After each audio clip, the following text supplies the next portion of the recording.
So Srimad Bhagavatam continues step by step, verse by verse, chapter by chapter, canto by canto, and on this canto it is described as the science of God, illuminating what is the transcendental situation of the Supreme Personality of Godhead. And not only the Supreme Personality of Godhead, because if we want to understand the Supreme Personality of Godhead, it is not possible to understand Him without understanding the relationship of the Supreme Lord with His different energies. So when we say His different energies, they are the energies that are coming from Himself, His own energies. They're manifesting from His own personality, His own transcendental form. Therefore they belong to Him. So the question that is being raised is a very intelligent question, and we see that if you want to get the best answers, you have to give the best questions. You have to offer the best questions.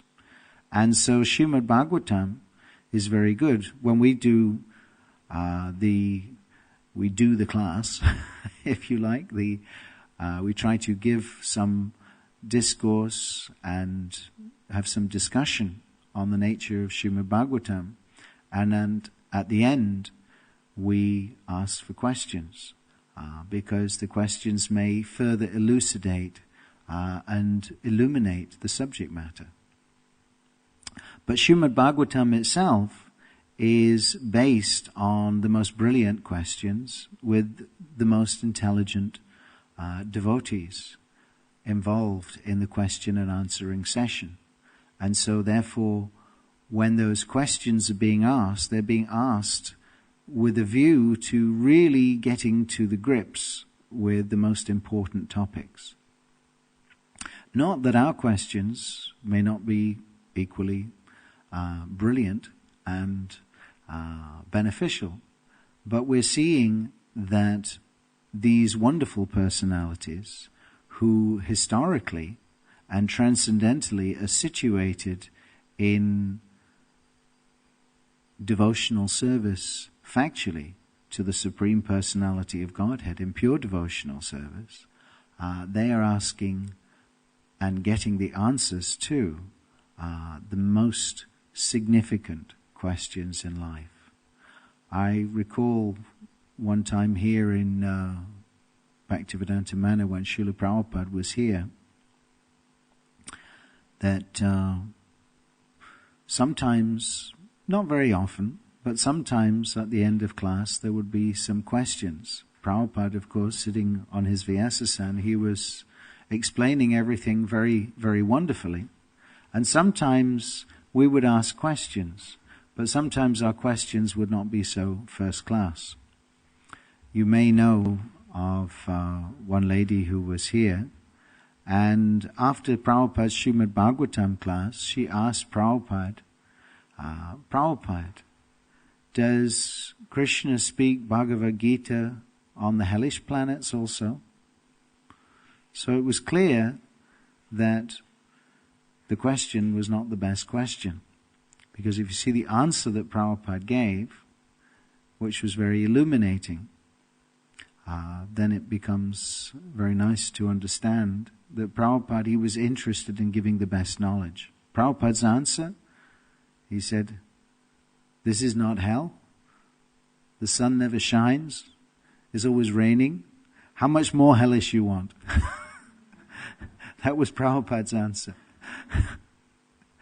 So, actually, the Bhagavatam, that was of course a very short question and answer session, end of story.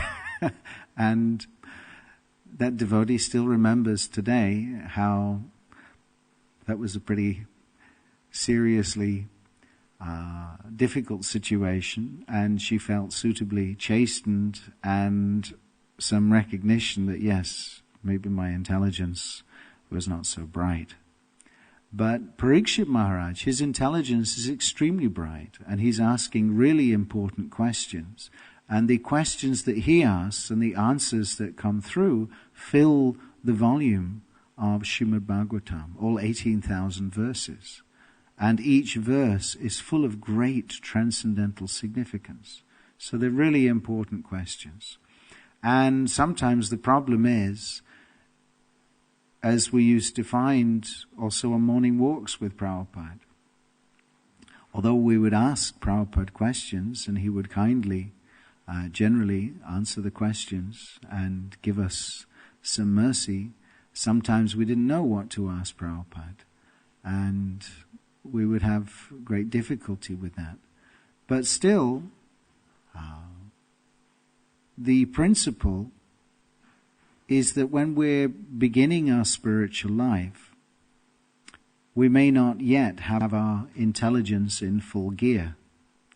And the whole process of spiritual life is to sharpen our intelligence, to purify our intelligence, to clear our consciousness so that we can actually ask the most significant things. Now we see this in the example of Sanatana Goswami also. Because Sanatana Goswami, when he was approaching Sri Chaitanya Mahaprabhu, he fell at the feet of Lord Chaitanya Mahaprabhu, and he did what is taken as the symbol of humility, sheer abject humility. He fell at Sri Chaitanya Mahaprabhu's feet with a straw between his teeth, indicating that I am actually bowing down underneath your feet and I'm submitting completely to you. And he requested Lord Chaitanya, because after all, this is the way Krishna says we have to approach a spiritual master, to try to approach a spiritual master and inquire very submissively. So inquiries should be there. And when we inquire, we should listen to the answers also. So that is submissive hearing, actually. Inquiry must be there. And he inquired because also submissive service should be offered to the spiritual master. In this way, one gets the mercy of the spiritual master. So Sanatana Goswami, he explained that, my dear Lord, I am so unfortunate that although people call me a very learned fellow, actually I may have studied many languages and many subject matters, but actually I'm so unfortunate that I don't know who I am or what I am.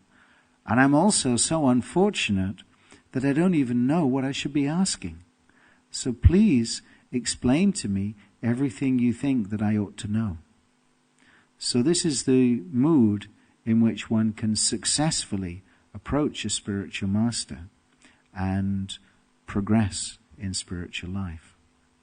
And in fact, not that one then becomes later a great pundit.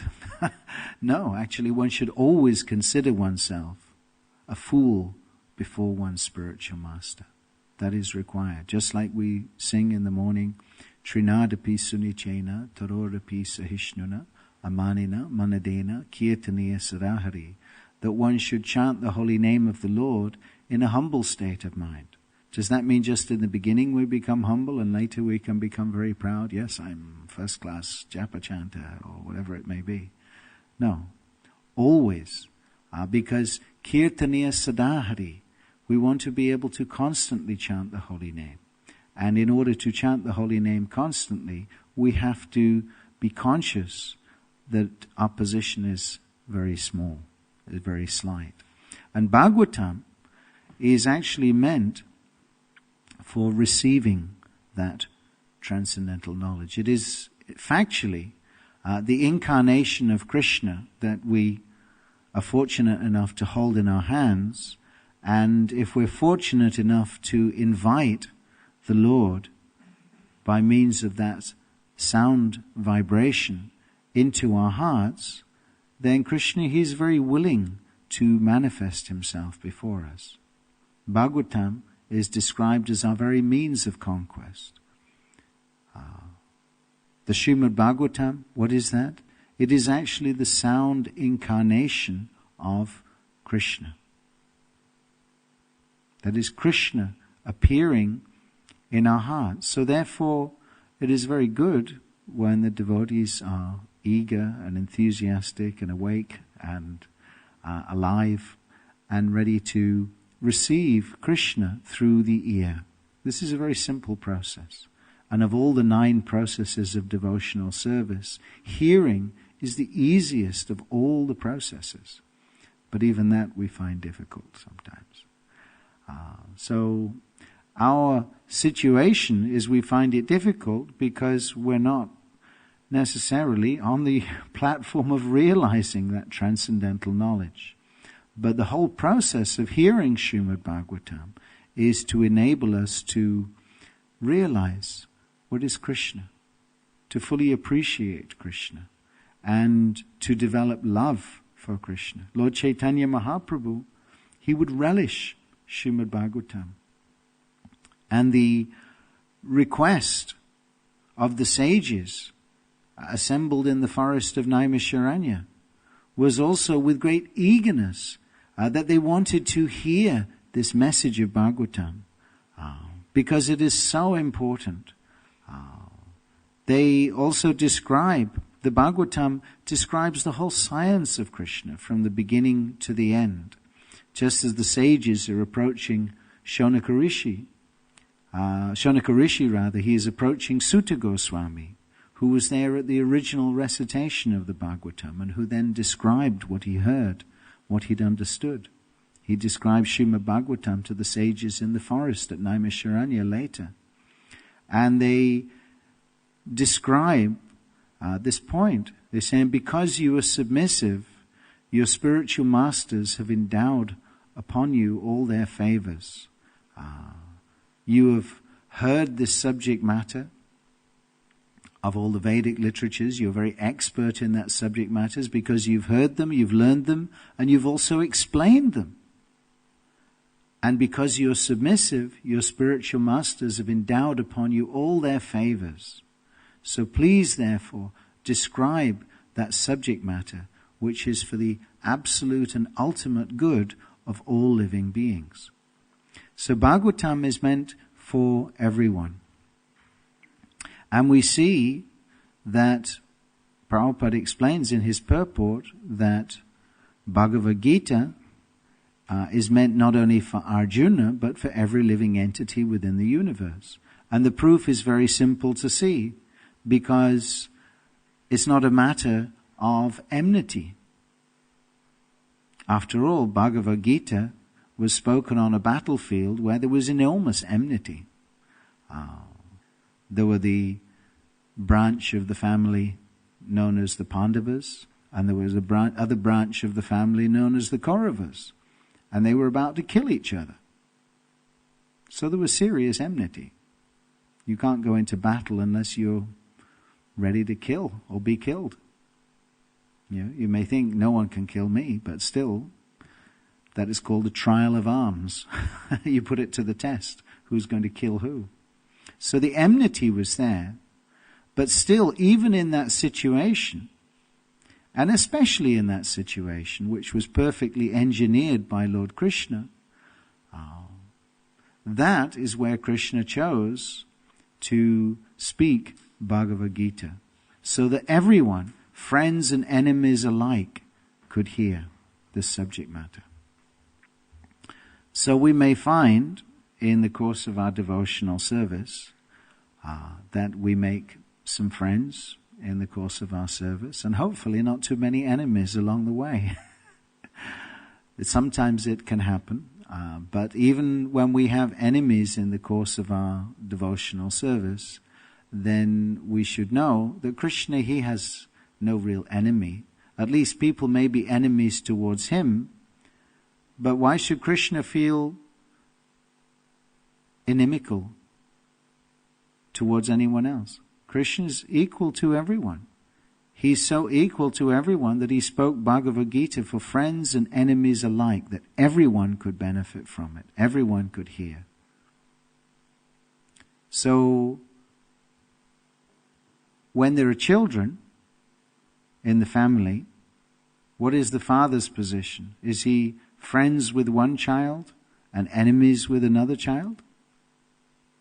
Or is he naturally equal to all the children? We know from the biblical story of the prodigal son that the child who left home and not the enemy of the father, but he decided he wanted to go, wanted to leave the family situation. Does that mean he became an enemy and that the father became angry with him? No. Rather, the father's thinking was concentrated especially on that unfortunate child, how to bring him back, always thinking how to bring him back home. So in this world, we've all become more or less inimical towards Krishna, forgetful of Krishna. And we see that in the modern day and age that the mood is very much that what do we need God for? If there is some conception of God, and there is some conception of God, generally the conception of God that pervades the whole world at the moment, for those who admit that there may be some God, is one that, well, we're all one with God.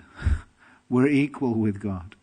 That actually we're all God. That's a very seductive presentation put around and put about by a different class of atheist. Those who are against the authority of the Supreme Personality of Godhead. Because, for example, if I say to you, if I don't like to accept your superior position, then I may say, well, you and I are equal. Why should I listen to what you have to say? You are equal with me. So that mentality, that puffed up mentality, is not very pleasing, actually. If you are in a superior position and someone is approaching you in a puffed up way and presenting themselves as being your equal or your better, that is quite distasteful, actually. And similarly, if we do it to others, it is also distasteful. So humility is required.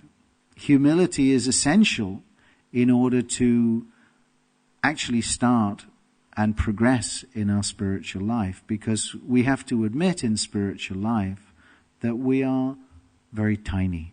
We're actually insignificant. I remember there was one wonderful devotee in Nairobi.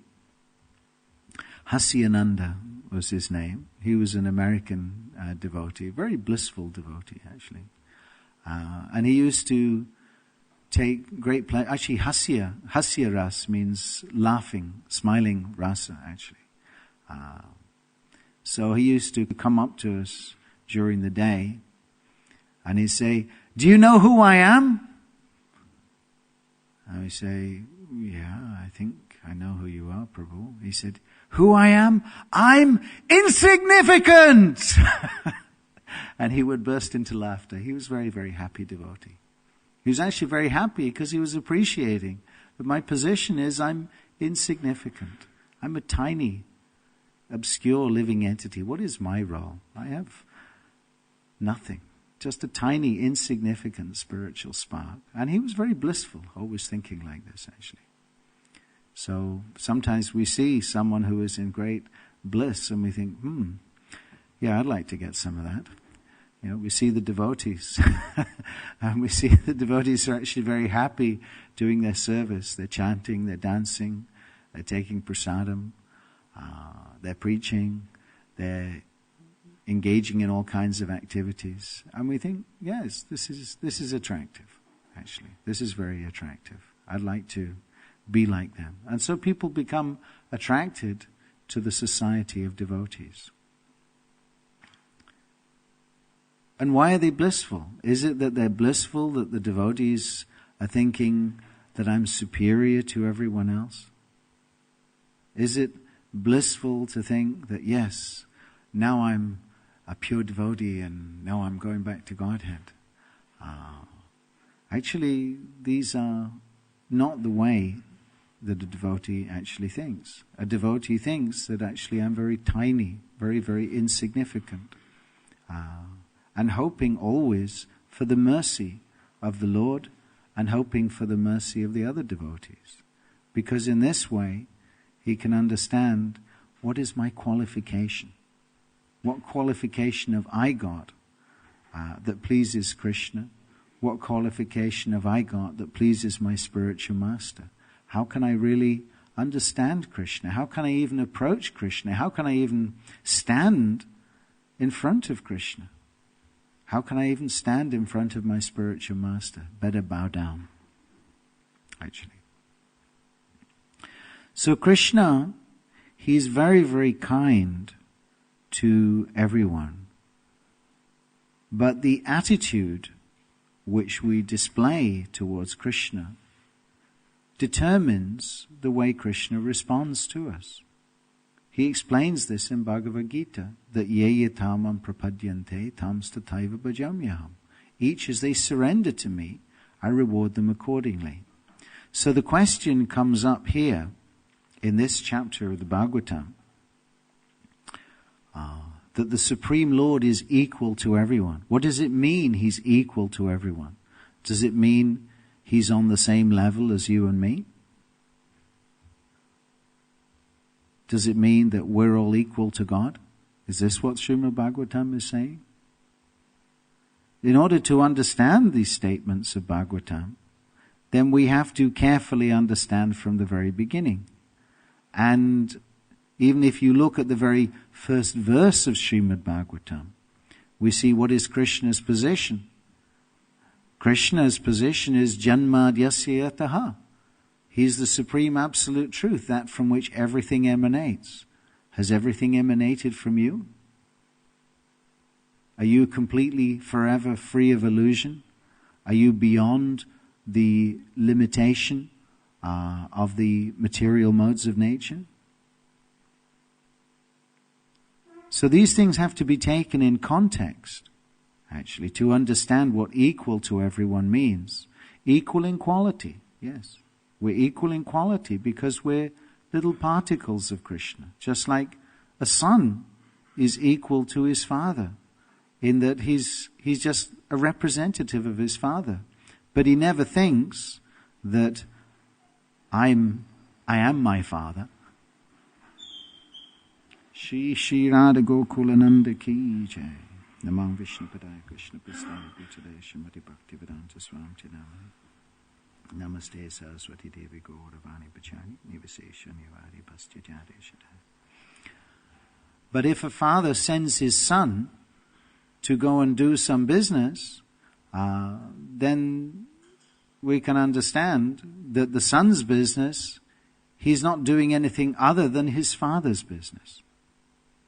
So in that sense, whether you see the father or you see the son, then it's the same thing. Because that's the family business, actually.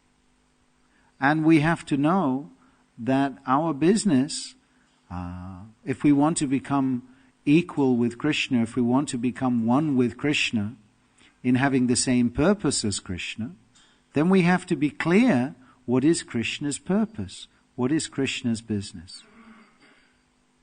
There are some children who may decide, I hate my father.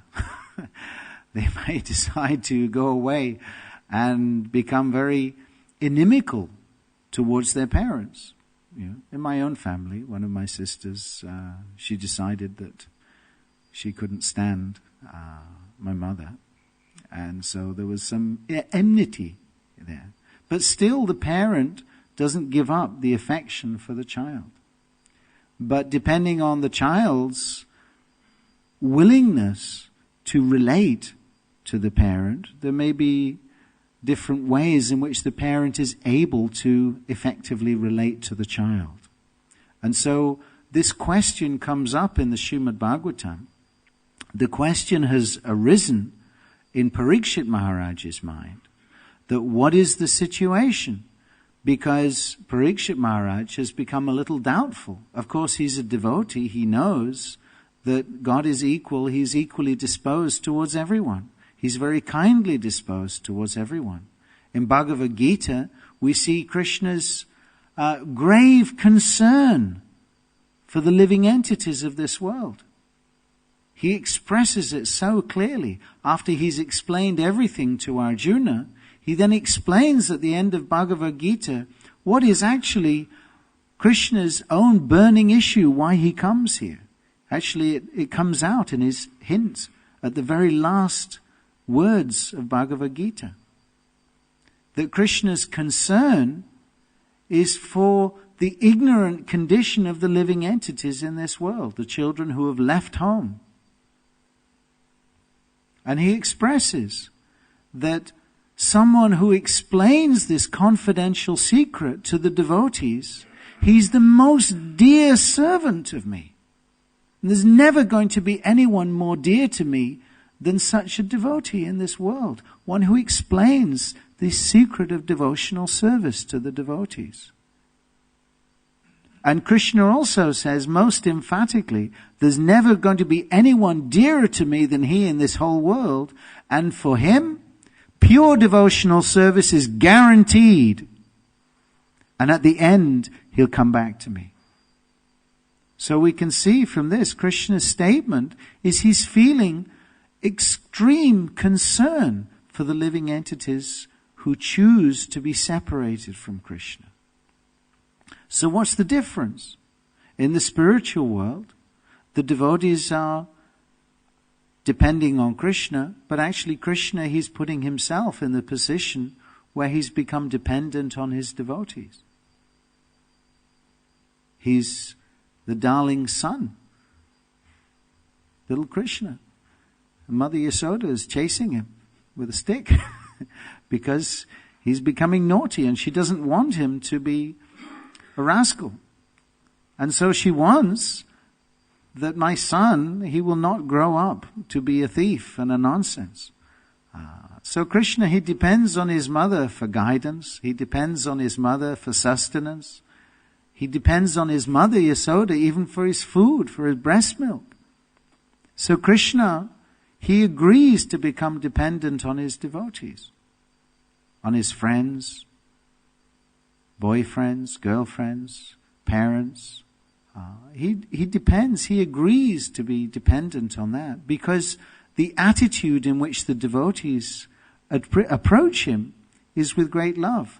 But here our attitude is very different.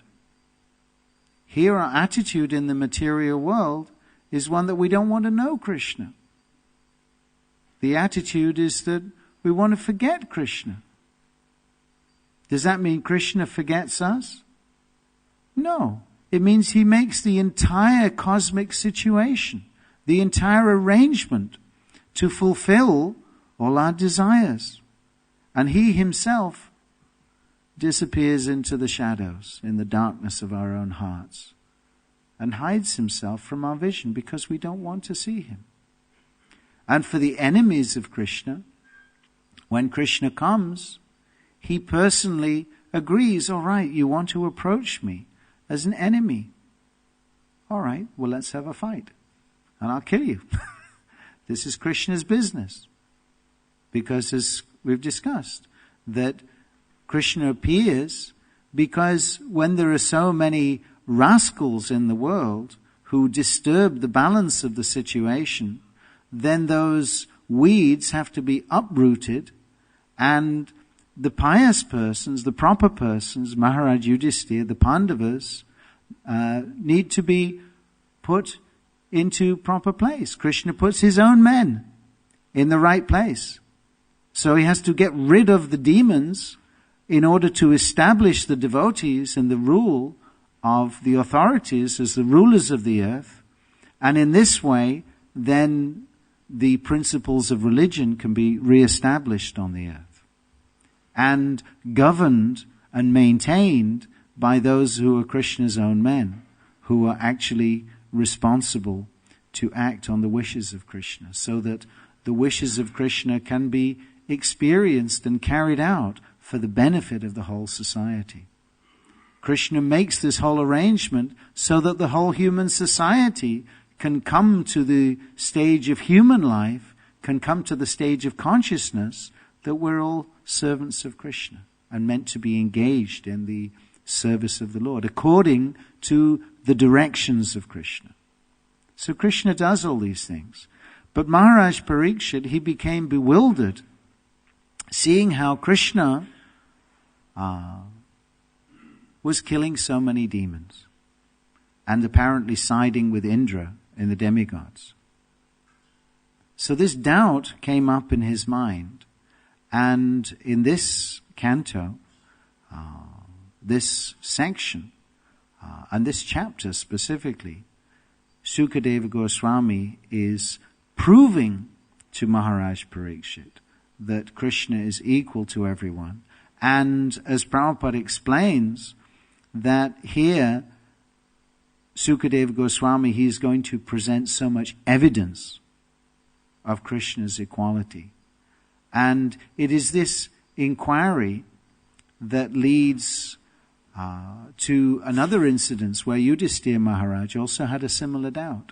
He was also asking, how is it that Krishna is apparently so partial towards his devotees and unkind to his enemies? And so in this canto, if you look on the cover, you'll find a picture of Lord Nrsingadev. This is how the topic of the mercy of the Lord towards his devotees and the mercy towards Hiranyakashipu, this topic is beautifully brought out. So we sing these very nice prayers every morning. Tanu Bringam. You see the bringi, a little insect. So this very nice picture here that Jadharani Mataji originally painted of Lord Nrsingadev ripping apart Hiranyakashipu, just like the description is there, with your fingernails you can easily rip apart an insect. So Lord Nrsingadev is doing very nice open heart surgery on King Hiranyakashipu and just ripping him apart like an insect. It's a very nice thing. But he's reciprocating with his devotee. He's particularly kind to his own men, which is natural. Just like a king, he will naturally be protective and concerned about his own people. Krishna is naturally concerned and protective to his own devotees. But actually he's equal to everyone. Samoham sarvabhuteshu. And if we want to approach Krishna as his enemy, then that's fine. If that's the way we want to address him and we want to approach him, Krishna will give us that facility to be his enemy. Krishna will give us the intelligence to be his enemy. And if we want to approach Krishna as his devotee, then Krishna is very pleased. Because after all, our business as devotees is to develop pure devotional service. That's actually the point. Pure devotional service brings one wonderful fruit, and that is Krishna prema, pure love of Krishna. And that pure devotional service means favorable devotional service. So the demons, their service to Krishna, their consciousness of Krishna is unfavorable because they're not interested in pleasing Krishna. They want to attack Krishna. They want to kill Krishna. Just as so many commentaries of Bhagavad Gita are meant for killing off Krishna's personality. That's the fact. Presented by rascals who want to dispose of Krishna's personality from the human psychology. Very, very prevalent. But the devotee's attitude is favorable devotional service, which means with a view to pleasing Krishna. So this is pure devotional service. Our business is to learn how to approach Krishna favorably, how to learn to approach Krishna in such a way that Krishna is pleased. not in such a way that I get my revenge.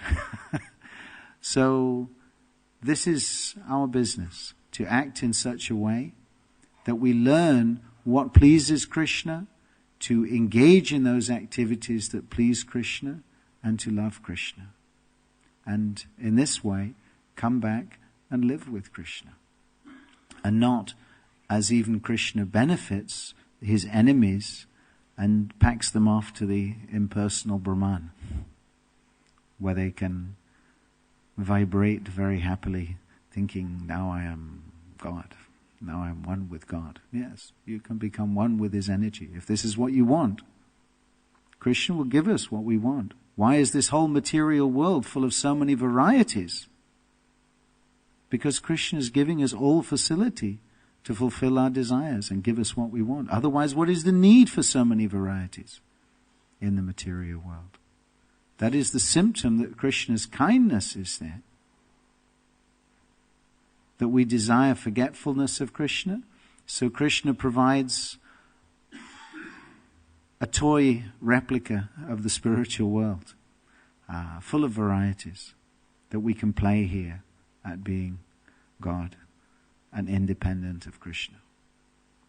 But the business of the devotee is to awaken Krishna consciousness in the hearts of the sleeping souls.